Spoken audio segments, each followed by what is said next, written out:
Mission Log 091216. Captain Chris Risto of the PR-03. Status: still searching for the Korvax distress signal and have lost communications with Mission Command. I have no idea if you or anyone else is receiving these logs. Hopefully they will not get into the wrong hands.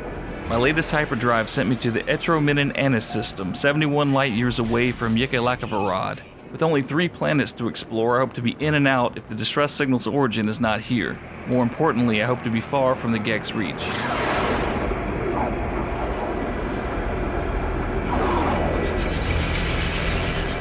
Entering Tigawabazaka's atmosphere. It's in the galactic directory as a paradise planet. I think I'll wait for the rain to stop before landing. The rain poured down on the planet unrelentlessly. It seemed it would not stop, so I touched ground near a landmark. Before confirming the system's Gek status, I slipped my gloves off to feel the cold rain and to take in the view. Oh man, that feels good. I see hills of orange grass and small trees. What the hell? I was attacked by some beast, likely pissed off because he got the short end of the evolution stick. Got a Rakadmo Barlark here. Meat eater. He wanted me for dinner, so I rushed over to the Tunis Nuka Noise landmark. Yep, I'm on another Gek planet. I'm looking at some type of rock or statue. I don't know what this mess is. Cautiously, I touched the stone as the ancient Gek spirit forced its message upon me as it had done many times before, their words louder than ever. The foul scent of the Gek cannot be opposed. The first spawn commands all its surveys. We are masters of the stars.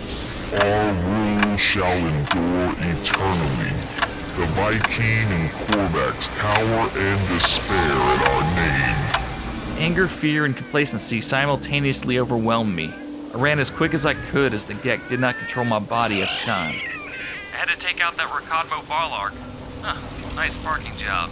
Not only did the rain continue, it got worse. Warning. Incoming storm. Heading into a storm. Temperature reading at negative 64.3 Celsius. Beyond freezing. Way beyond freezing. I would need to find a safe place to land and find cover as the winds were too strong to stay in the air and the temperature too cold for my suit. Landing in an airport. Looks like everyone else had the same idea. I'm gonna check out the concourse.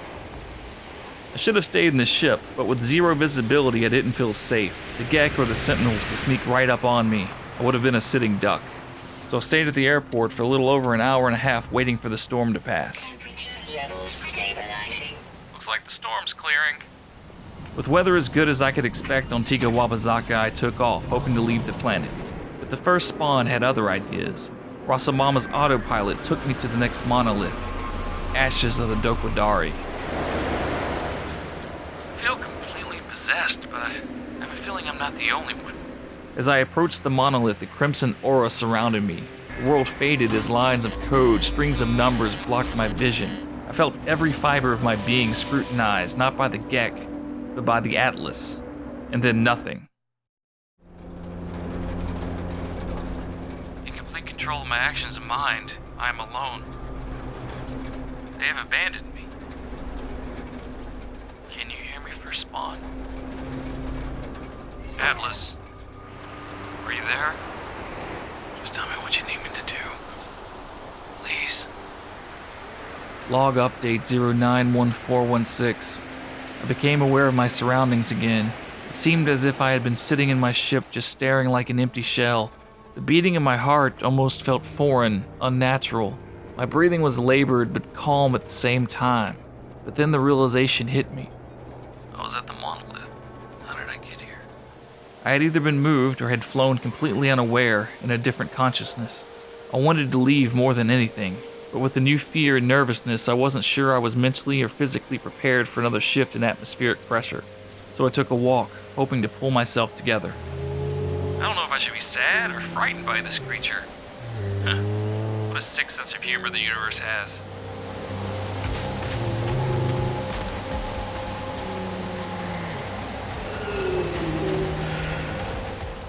Got some activity in the air. And there's some more. I've located some buildings at the Yikalakovorodv. Man, I sure miss Earth animals. It's like an illogical randomizer created these space beasts or something. Another storm hit, just as severe and cold as the one before.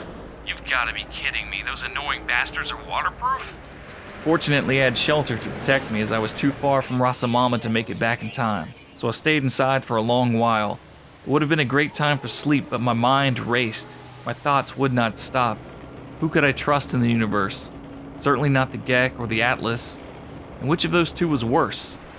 I would need to team up with the Viking if I couldn't find the Korvax. And what of Mission Command? Were they in danger? Had they abandoned me?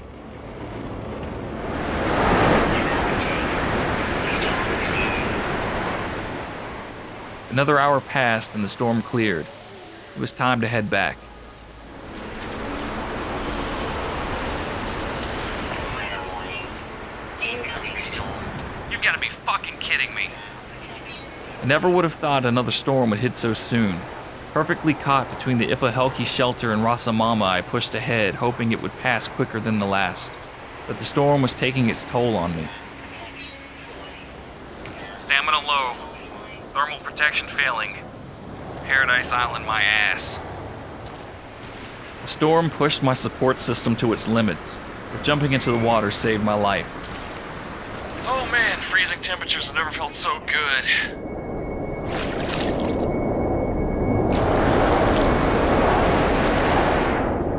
So I swam for a while. There's fish in the water. You sure you should be down here, buddy? The storm raged on, so I advanced forward, hoping to make it back to my ship alive. Oh, there she is. Another great parking job, I might add. I waited for decent conditions to return as my support systems fully stabilized. The weather's not going to get better than this. It was amazing that the planet wasn't flooded with the constant downpour. The lake should have been swamps or oceans. Streams and rivers should have been everywhere, but it didn't matter anymore. I was getting the hell off Tigawabazaka with no plans to ever return. Next stop, Ukabednu Romi. Until then, farewell.